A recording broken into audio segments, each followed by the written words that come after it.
Hello, welcome to today's meeting. This is a public meeting and members of the public and press are permitted to report on proceedings. Reporting includes filming, photography, making audio recording and providing commentary on proceedings. Please note this meeting is recorded and streamed live.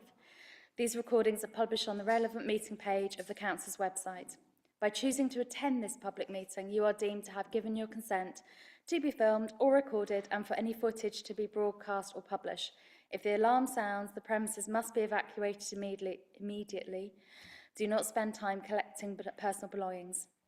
All emergency escape routes are clearly signed.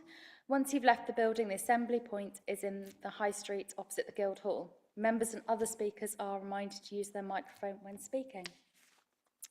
Welcome, everybody. Margaret, do we have any substitutes this evening, please? Yes, Chair, we have Councillor Smith for Councillor Norfolk this evening, and we've also received apologies from the Managing Director, David Blake. Thank you. Thank you, Margaret. Do we have any declarations of interest, please? No? Okay. There's no public participation, is there, Margaret?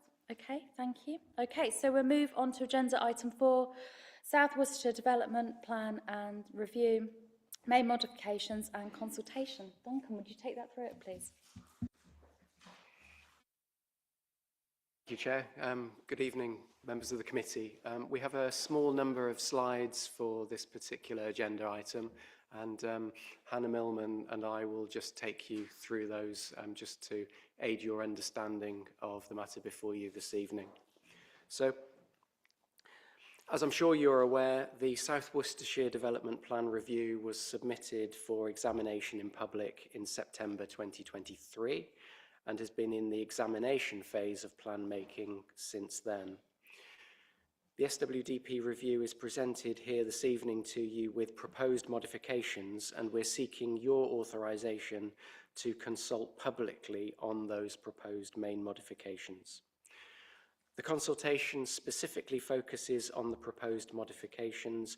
It's not a rerun of what we refer to as the Regulation 19 consultation. There is no opportunity for the Council to amend the modifications at this stage, as they are specific changes agreed with the planning inspectors that are examining this plan, and in the view of the inspectors are necessary, not desirable, but necessary to ensure the plan's soundness. The South Worcestershire Councils are not producing a new version of the South Worcestershire Development Plan Review at this stage for the consultation, and that is on advice from the inspectors. It may be useful for you this evening to be aware, again if you're not already, that at a meeting of council last night at Malvern Hills District Council, they voted in support of the SWDP review main modifications consultation, and Wychavon District Council is also meeting this evening to vote on the same matter. Next slide, please.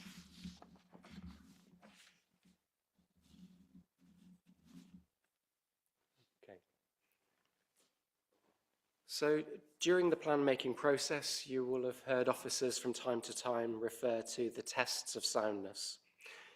In order for the plan to be adopted, it must meet the tests of soundness and legal compliance as set out in the National Planning Policy Framework. The tests of soundness are shown on the slide in front of you at the moment. They are that the plan must be positively prepared, justified, effective, and, as you would expect, consistent with national policy. The examination hearings took place between March and May earlier this year, and also for a single day in September of this year as well. The examination hearings focused on whether the plan as submitted met those tests of soundness, and the proposed modifications are changes to the plan that the inspectors consider necessary for the plan to progress through the plan-making process. Following the examination hearings, the inspectors produced 2 post-hearing notes. They were dated 23rd of June and 7th of October 2025. Of particular note, their key interim finding, in their words, overall, we consider that subject to main modifications, the plan is likely to be capable of being found legally compliant and sound. That was in relation to the first post-hearing note. As I've mentioned already, these main modifications are specific changes agreed with the inspectors and necessary to ensure the plan's soundness. The main modifications reflect the discussions held during the hearings, and those discussions are a matter of public record and available still to view via the South Worcestershire Development Plan website. I'll now hand over to Hannah Millman. Thank you.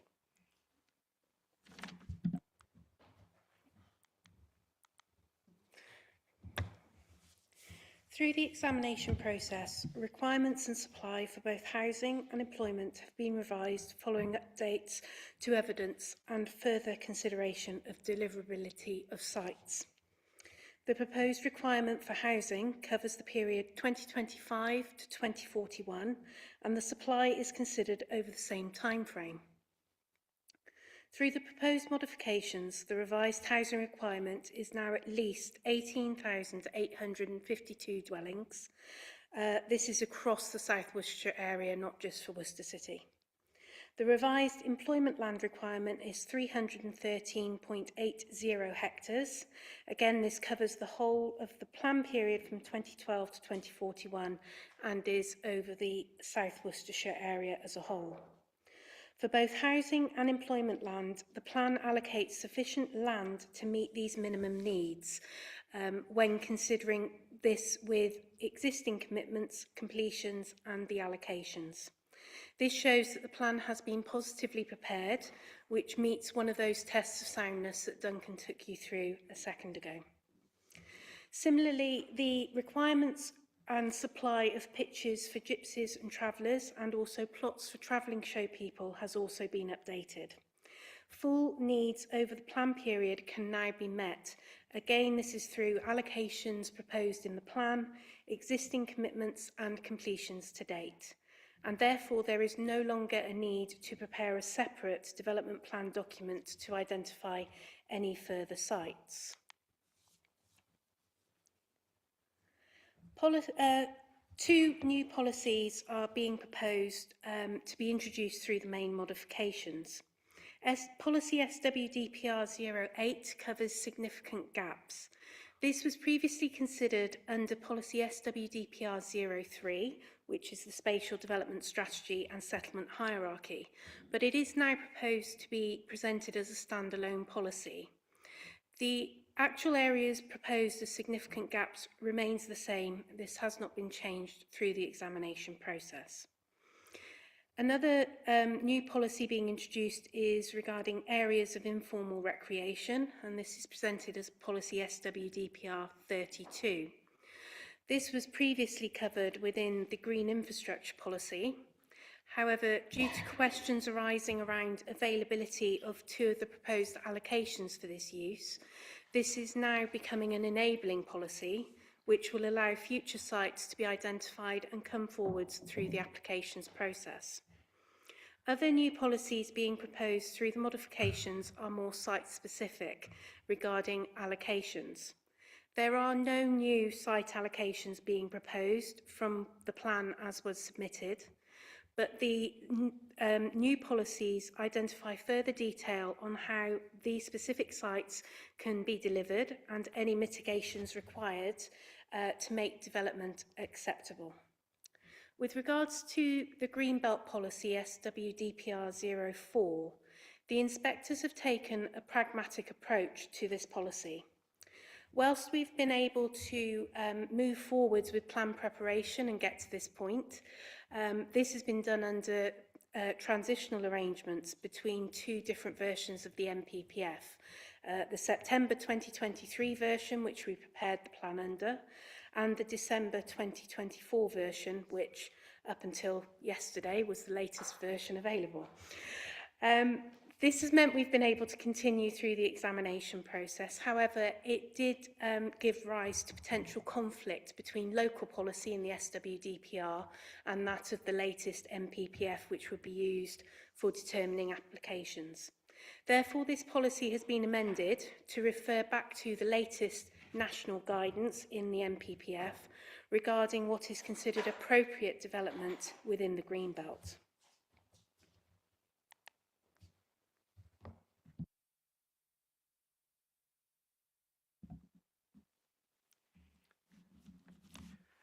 Moving on to site allocations, a key part of this emerging development plan are the site-specific allocations. So in relation to SWDPR 55 and Worcestershire Parkway, and as you'll be aware, Worcestershire Parkway as an allocation includes 5,000 dwellings in the plan period to 2041, and then a further 5,000 beyond that, together with 50 hectares of employment land, a new town centre, country park, as well as education and transport infrastructure. The inspectors examining the plan have indicated in their interim findings that this is likely to be capable of being found sound as part of the plan overall. So that is a huge positive. Specific to Worcester, SWDPR 65 is the land off Navigation Road, and that's proposed allocation for around 495 dwellings and the retention of at least 3 hectares of employment land.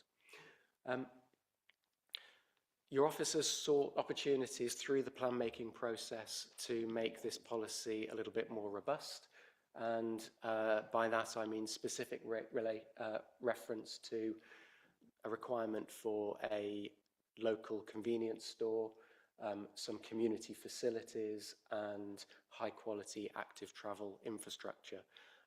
The emphasis being on, although locationally this is a very sustainable location, we need to make sure that overall its sustainability credentials are as high as they possibly can be, so that this is a location where people can live and work and really need to use the private car as little as possible.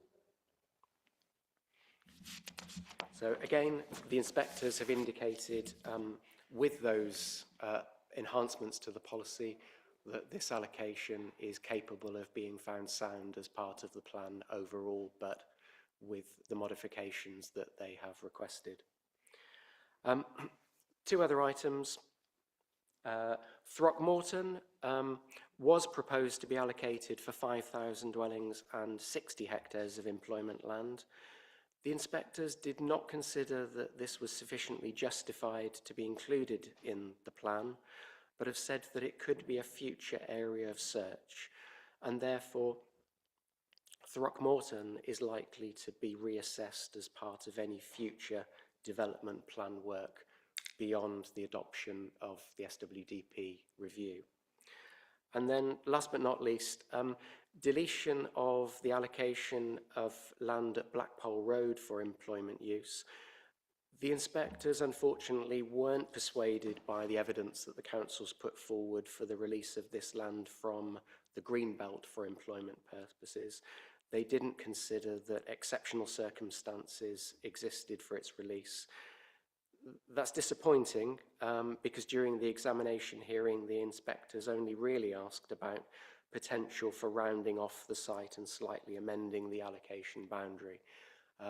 But it's probably worth saying that that doesn't mean that this site couldn't come forward still through the development management planning application process, and a slightly different test would apply, but that's for another day. But the inspectors have very clearly indicated what they are likely to find on this allocation in their final report. Thank you. So you'll note from the report pack that it isn't just a schedule of modifications that you've been presented with. There is a schedule of additional modifications which lists minor changes to the plan. This is things like updating of paragraph numbers, correction of any errors like typos, and updating of any names that have changed during the process. These changes do not impact upon soundness of the plan and really are just being published for information. We don't have to consult upon those changes. There is also a schedule detailing the policy map modifications. that are proposed. These are really to reflect the modifications to the policies themselves. The policies map is a visual representation of the policies, so that needs to align with the policies and the modifications that are being proposed. 2 further documents have also been prepared to be published as part of the consultation. This is the Sustainability Appraisal and the Habitats Regulations Assessment. Both of these are requirements. Again, these assessments look at the impacts of the modifications. It's not a complete rerun of the plan, it's only the modifications that are assessed. For the sustainability appraisal, the modifications are assessed against the framework within the sustainability appraisal, and for the habitats regulations, the modifications are assessed against the conservation objectives. You'll be pleased to know, last slide. So assuming all goes to plan and there are no major issues arising, certainly from the consultation, subject to approval from all 3 councils to consult on the main modifications. Consultation will be launched on the 6th of January and will close on the 17th of February. We then enter into a very tight turnaround and timetable. All duly made responses to the consultation will then be sent to the inspectors for their consideration. And we expect to receive the inspector's final report early in March, which we hope, fingers crossed and touching wood, the plan will say that the plan can be found sound subject to the identified modifications. If that is the case, we will then prepare a final version of the plan and return to the 3 South Worcestershire councils for adoption in late March. Once the plan is adopted, it is subject to a 6-week judicial review period. During this time and until any findings of a judicial review is found to suggest otherwise, the plan will be used and will carry full weight in decision making. Thank you, Chair. Thank you very much. Okay, can we take any questions in the room? Councillor Pingree.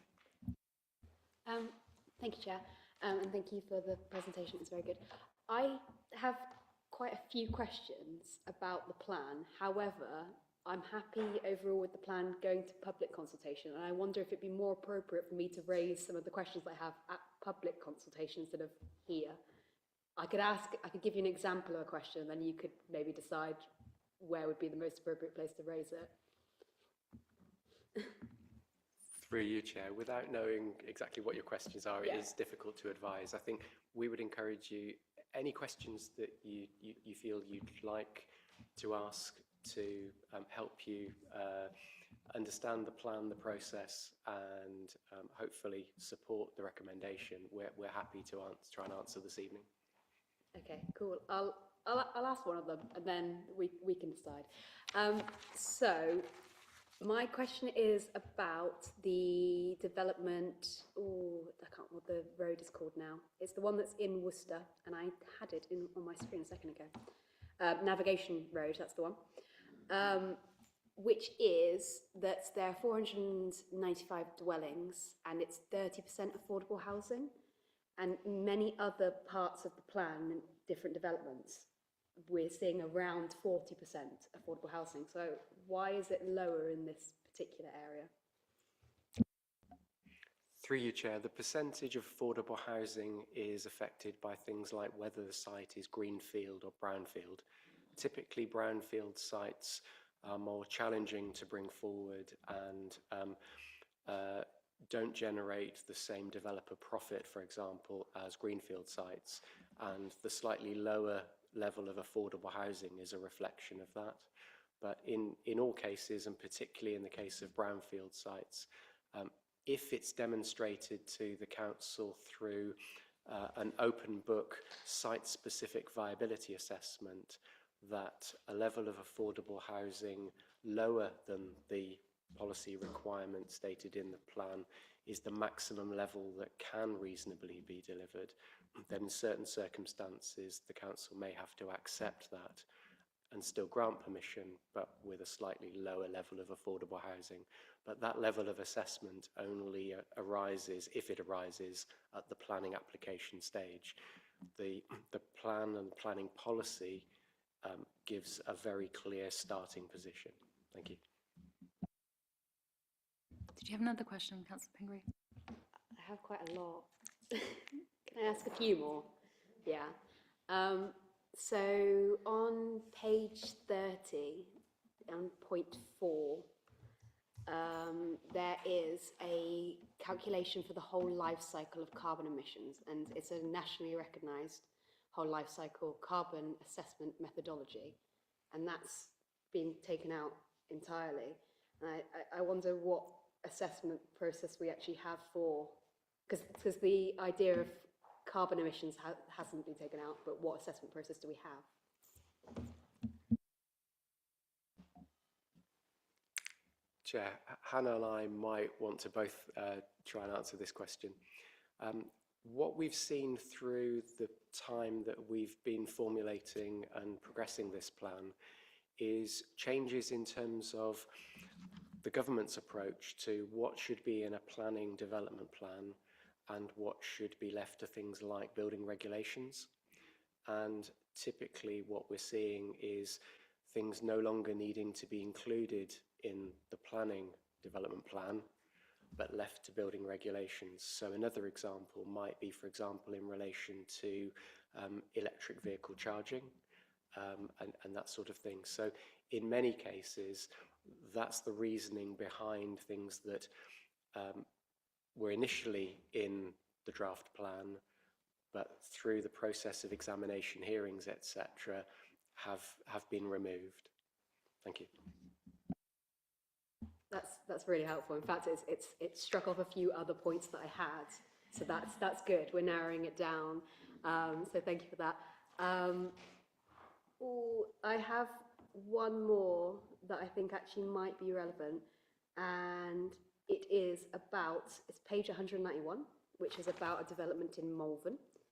And there's quite a few sort of smaller scale developments happening in Malvern in various places where they're building a few hundred homes here and there. And overall, it adds to quite a lot of homes coming in Malvern. And in the plan, it speaks about the requirements for a new primary school. I'm wondering have we thought about whether Malvern would require a new secondary school based on the number of developments that are happening there?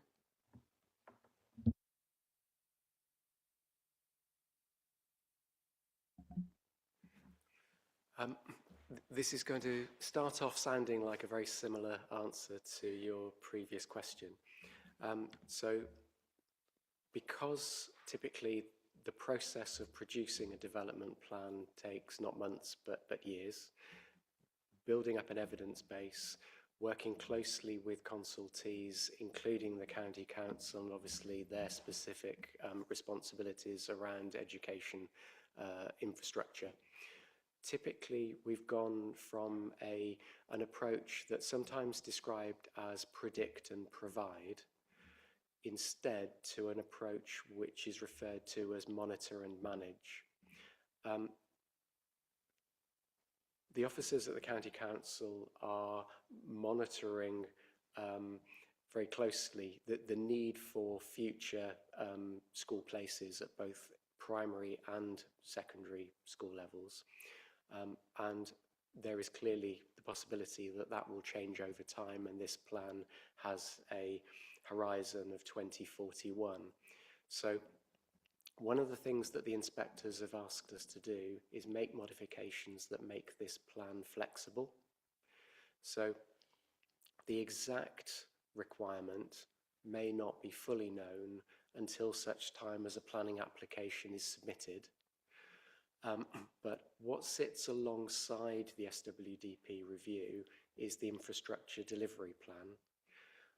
Whilst on the one hand, that's really a snapshot in time and indicating the likely requirements, we can be reassured that when a planning application is submitted, at that precise place in time, the applicant is required to undertake an assessment.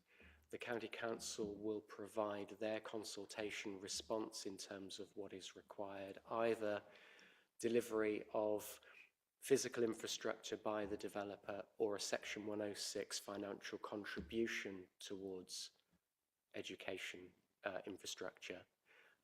And there is only so far that the development plan can go, but it really relies on that monitor and manage approach and an appreciation that these things do change over time, and the planning system is able to cope with that. Thank you. Did you have one more question? Or? That has covered everything. It's been Wonderful. really helpful. Thank In you. that case, Councillor Alcott, please.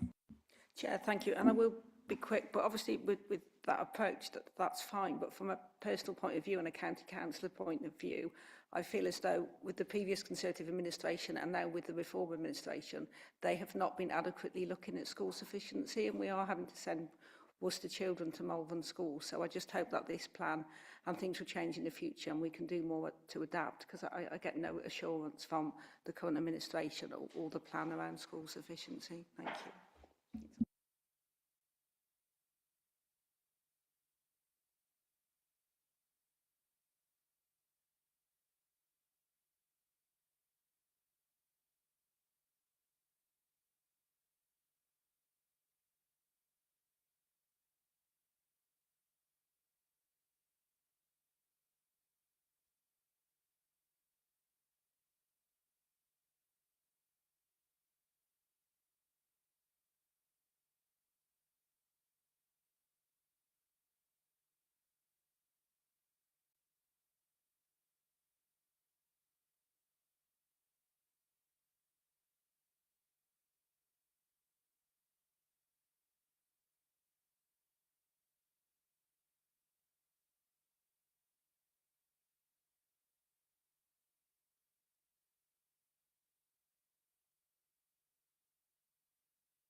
Thank you.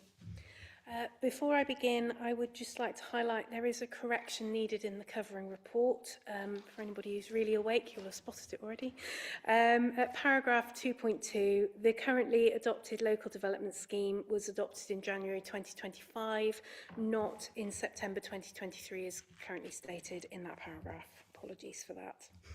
The local development scheme details the schemes of work relating to planning documents such as the local plan and any further development plan documents, and also neighbourhood development plans.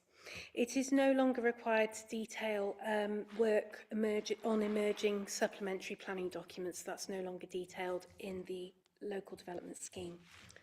The current local development scheme included a timetable for production of the South Worcestershire Development Plan Review, which expected to see the inspector's final report to be received in November 2025 and then adoption in December 2025. However, owing to the uncertainty around the suitability of the proposed allocation at Mitton and also the additional hearing day that took place in September that was added to the examination programme, this meant that that timetable was not able to be met. The councils are not legally able to adopt the South Worcestershire Development Plan Review without an up-to-date local development scheme in place. Therefore, this update has been produced to reflect the current timetable to adoption. The revised timetable is expected to see, as you've already heard, main modifications consultation January to February of 26, receipt of inspector's report in early March, and then return to councils for adoption in late March. Section 4 of the local development scheme sets out a timetable for undertaking a review of the community infrastructure levy, which states that a draft charging schedule will be presented to each of the South Worcestershire councils seeking authorisation to consult in January 2026. Thank you. Any questions or comments, please? Okay, in that case, should we move to a vote? Votes in favour of the committee approves the publication of the South Worcestershire Local Development Scheme in 25-27 as set out in Appendix 1, and 2. Recommends to Council that the Local Development Scheme 25-27 be adopted. Can I see any votes in favour, please? That's also unanimous. Okay, I'd like to thank officers for all their hard work. I know this has been years of blood, sweat and tears, and we thank you for your dedication. And I call the meeting to a close. Thank you.